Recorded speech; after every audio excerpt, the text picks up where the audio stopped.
Hello and welcome to this Aerotime interview with Dana Donati, the Chief Executive Officer of United's Aviate Academy. Based in Goodyear, Arizona, the United Aviate Academy is training the next generation of pilots with a focus on diversity. United plan to recruit 10,000 pilots in the next decade, and they already have one of the most diverse pilot communities, with 20% being women and people of colour. Dana became the chief executive of the Academy from its launch in August 2021. And later this year, she will celebrate the first class of graduates coming out of the program. Dana has a degree in aviation management and went on to fly as a first officer, a captain, and an assistant chief pilot. After gaining years of experience in the cockpit, she returned to her college and became the Dean of Aviation. She is an aviation professional through and through, and Aerotime is delighted to speak with her today. Dana, thank you so much for joining us. Thank you, Richard, for inviting me. So, Dana, I know that you have a really interesting story about how you came to join the aviation industry, but just tell us about where and how you caught the aviation bug. Sure. I was 15 years old and I was taking a military hop from Pittsburgh, Pennsylvania to Germany. And I was climbing into the aircraft and I looked up at the flight deck and one of the crew members asked my parents if I'd like to sit in the jump seat for takeoff and landing. And so I get into the flight deck and I think everybody thought I was going to head back after takeoff, but I actually sat up there the entire flight, was fascinated by what the pilots and the navigator, were doing, had so many questions for them. And upon landing, I asked all three of them, where did you go to college? And, they all three of them said they went to the Community College of Beaver County and Robert Morris University. So those were the colleges that I went to get into the career. So Dana, just tell us exactly what is the United Aviate Academy and what are you setting out to achieve? United Aviate Academy is a Part 141 flight school, and we are training 7 certificates over the course of 12 months. So private instrument, commercial single, commercial multi, CFI double line, MEI are the certificates that our students will accomplish during their time here at the Academy. And, ultimately we're trying to bring in a diverse group of pilots. We're trying to provide the highest level of education at a very reasonable cost to ensure that we are creating a workforce that is extremely safe and extremely talented. So tell us what's special about your academy and how do you guys go out of your way to support your cadets to pass through your program? So our academy is a fixed rate cost academy, so we're not charging by hour. Sometimes students have a hard time knowing how much their flight training will cost, but understanding that it's a fixed rate cost allows them to apply for the loans that they need to apply for or apply for scholarships to pay for training. So for a fixed rate cost, they're going to enter the academy, not be charged for their private pilot training, but then be charged, from instrument onto MEI, and they know that they will not exceed those costs of the training. So before becoming a teacher and an advocate for the next generation of pilots, you were, in fact, a pilot yourself. You have many years of experience in the cockpit. So just tell us a little bit about your own pilot career.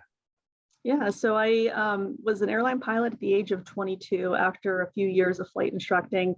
And my first airline, I was a first officer flying Dash 8s across the East Coast, and then transitioned over to my second regional airline and spent many years as a first officer, went through the 2008 recession, and then upgraded to captain flying the Embraer 170, 175 and the Dash 8 Q400. And spent a few years as an assistant chief pilot while flying the line and really, enjoying flying the aircraft, enjoying working with different pilots and overseeing, different bases to help our pilots at the airlines. And becoming a dean of aviation and now becoming the chief executive of the United Aviate Academy, it tells us an awful lot about you. And I know from having spoken to you before that you're really determined and focused on giving back and helping other people to have the same kind of amazing career in aviation that you yourself have already had. So tell us a little bit about why that is so important to you. Yeah, so when I got into aviation, I did not come from a family of aviators. So I truly had to navigate this career on my own. I had very close friends that assisted along the way. I encountered a lot of mentors that helped me as well. But it wasn't until many years, into my career that I became very passionate about helping the next generation of pilots coming through the system. And I was asked to be a part of an aviation advisory board with the Community College of Beaver County, and that helped with, mentoring and outreach, and really just became fascinated with helping those students at that school. So transitioning into education probably isn't the normal path for an airline pilot, but I definitely felt a calling to, help students realize that this is an awesome career, help them in the decisions that they're making, help, set up the path for students who didn't come from a family of aviators. So I think my passion really, fell in line with making sure that we are finding the right people, that we're, educating our pilots, and that we're focusing on developing a workforce and a pathway for students entering this career. So now, of course, you're in the perfect role to be able to really push forward with some of that ambition and that determination that you've talked about to help more people come in to this industry. But of course, the Aviate Academy is young, but it's already groundbreaking and it's already challenging so many stereotypes. So what's your vision for the future, and how do you see things changing through your work? I'd say my vision for the future is working with entities that normally aren't tapped into from, the aviation industry. Really focusing on working with communities who are underserved, working with our educators and our guidance counselors and truly the Department of Education on how we can provide these career paths or a level of knowledge and understanding to help these students get into this career. Many years from now, I hope that, our industry is more gender balanced, that we're not talking about diversity. We are the industry that is, behind our times. I mean, when you look at manufacturing and construction and medical, they all have taken on this charge several years ago. So I really do hope that we can get to a point where we're not talking about the female pilot, that we're talking about a pilot who just happens to be a female because it's normal and it's normal to see females and minorities walking through the airports wearing that uniform. Of course, Dana, you know about our Aerotime Women in Aviation campaign, and on International Women's Day, earlier on this year, I actually wrote an editorial that said, why in 2022 do I still have to write about this? So I completely agree with you. There's still a lot of work to do, and we do have to catch up with other industries. But of course, through your work and through the Aviate Academy, you are doing a lot of this work and you are trying to change things for the future. So tell us a little bit about who you want to reach and why you want to reach those people, and who do you want to apply to join you there at the United Aviate Academy?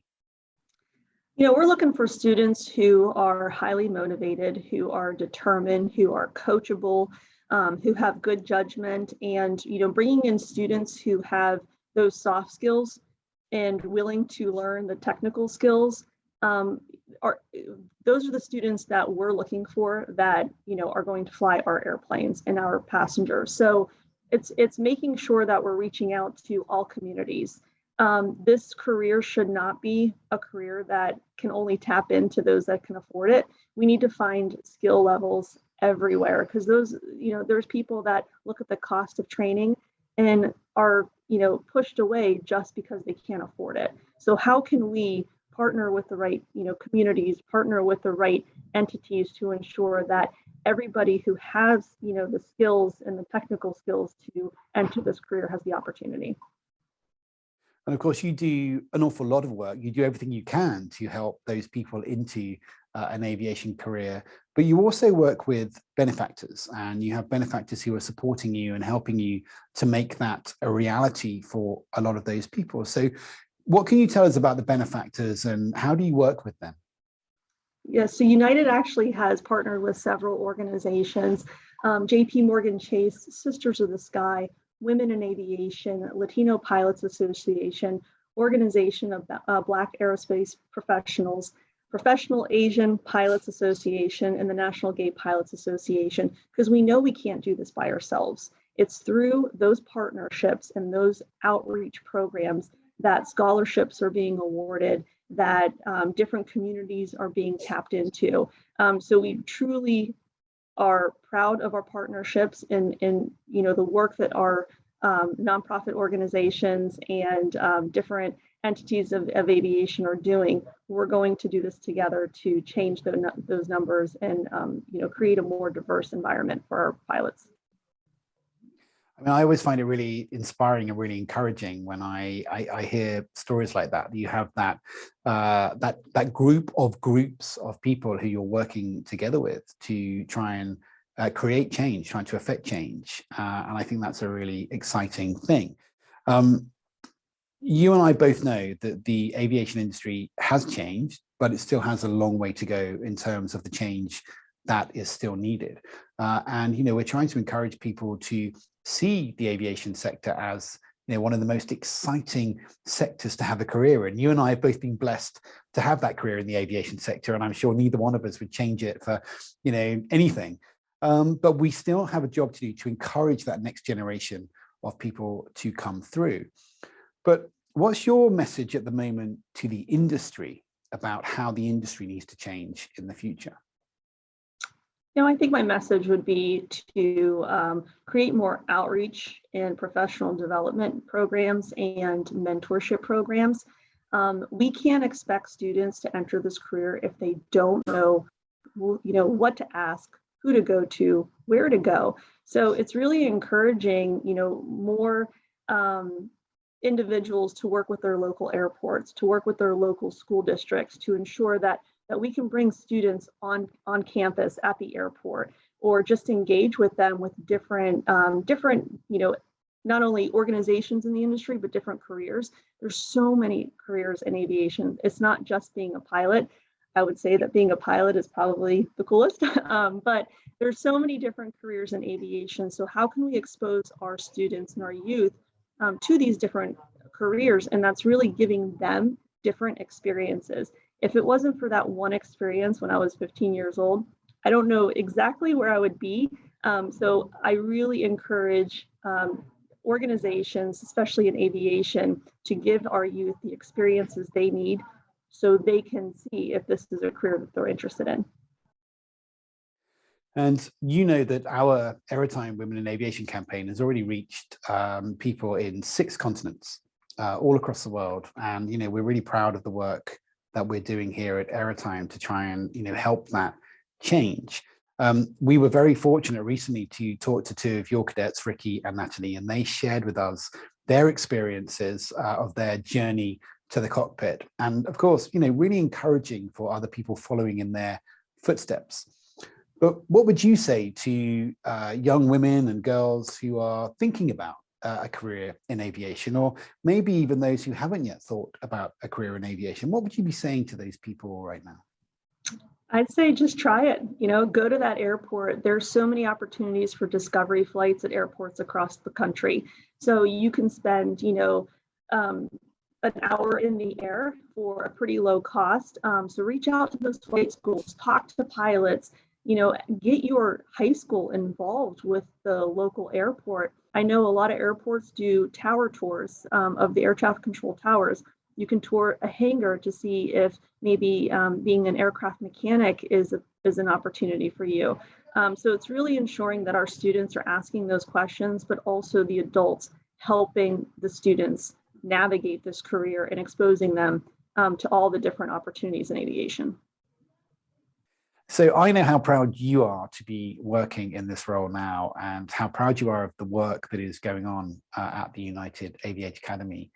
And I know that you're going to be bursting with pride as you see those first cadets pass through your program. And in the years to come, there's going to be loads more cadets passing through your academy. But can you tell us what's been the most memorable experience so far since you launched the academy just over a year or so ago?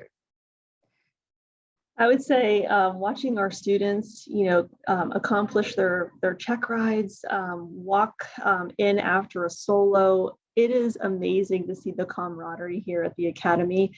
Anytime a student, successfully completes a task, it looks like a parade that is happening here. So their classmates are, definitely supporting them and cheering them on. There's, music, there's cheering, and then there's actually, people throwing each other in the pool. So it's just really fun to see the community that has been created here and the camaraderie between the students. And we know that the aviation industry is facing a massive pilot shortage right now, and this is a problem all around the world. It's something that we hear about all the time. But of course, it's programs like yours that are going to help to try and rectify some of that challenge in the future. So how are you going to help your parent company, United, with their vision and their aim and their requirement, I guess, to find 10,000 pilots in the next decade? We have to start younger. We have to get into those high schools, those middle schools, and even do some grassroots efforts with elementary schools. Again, it comes down to those experiences and those exposures that we can do at a very early age to ensure that we're tapping into the right talent for this career. And creating an academy like the one you're now chief executive of, it doesn't happen overnight. It requires an awful lot of help and support and hard work and dedication from a big group of people. And I'm sure that you want to say thank you to everybody who was involved in creating the United Aviate Academy. So this is your chance. What do you want to say to the people who made this a reality? And what do you want to say to your current day cadets and the cadets of the future? So there were hundreds and hundreds of people behind the making of United Aviate Academy, and every one of them has contributed in a way that's ultimately going to create a successful pilot. So thank you from the bottom of my heart for all of the work that you put into the Academy. And for our cadets, they're changing the industry, and it all starts here. So I'm really excited for their future, for their success. And I truly hope that they will, pay it forward by helping the next generation after them. Dana, you've already achieved so much in your career, and I find it really inspirational just listening to your story and hearing about what you still want to do. So having achieved so much, what is it that you still want to do with your career? That's a great question. Ultimately, it's really ensuring that I can contribute to this industry. I'm very grateful for what I was able to do, very grateful and humble that, I've been able to navigate this industry again without maybe, coming from an aviation family, but contributing in so many ways. So I just ended my time on the board of the Women in Aviation Advisory Board with the FAA, and that was a really great experience. And it's really about making the changes we need to make in this industry to create a better industry. Obviously, safety, is at the forefront of everything we do. It's creating an academy with the most diverse students. Our goal is to bring in 50% female or people of color. In order to do that, we have to tap into our educational system. We have to create more outreach programs in high school and middle schools and elementary programs. But it's truly tapping into the most diverse talent, but the most skilled talent to ensure that we are building the best pipeline for aviation. Well, Dana, thank you so much for joining Aerotime today and for sharing your thoughts and your vision for the future. We want to wish you and everyone at the United Aviate Academy all the best for the future. But before I let you go, there's one other thing I want to tell you about. Here at Aerotime, we believe it is really important to acknowledge the brilliant work that we see happening in the aviation world all around the globe. And for that reason, I want to tell you that the Aerotime Global Executive Committee has decided to present an Aerotime Aviation Achievement Award to the United Aviate Academy. And I would like to explain why by reading the citation on the certificate. It says, presented to the United Aviate Academy, in recognition of its determination to break down the barriers in aviation and to encourage underrepresented communities to join the industry and follow their dreams of becoming pilots. We recognize that diversifying the flight deck has invaluable benefits, and that the United Aviate Academy is helping to make these possibilities a reality. The Aerotime Global Executive Committee recognises the positive influence of this work and the significance of its impact on the aviation industry and its people, both today and into the future. So Dana, we would very much like you to accept this award on behalf of the United Aviate Academy. And we send it to you with our thanks for everything that you're doing and all of your cadets are doing and all of your team members are doing to help the aviation industry both today and into the future. We hope that this will serve as a reminder to you and to everybody at the United Aviate Academy of our appreciation and the appreciation of so many people for everything you do and for everything we know you will carry on doing into the future. Richard, thank you so much for this. We are honored to receive this award and just really and truly appreciate the support from you, from the community, from the aviation industry. We are excited about our work and we can't thank you enough for this award. Well, Dana, congratulations once again to you and your team and everybody at the United Aviate Academy. That does bring us to the end of this interview. My name is Richard Stevenson and you've been watching Aerotime. Thank you and goodbye.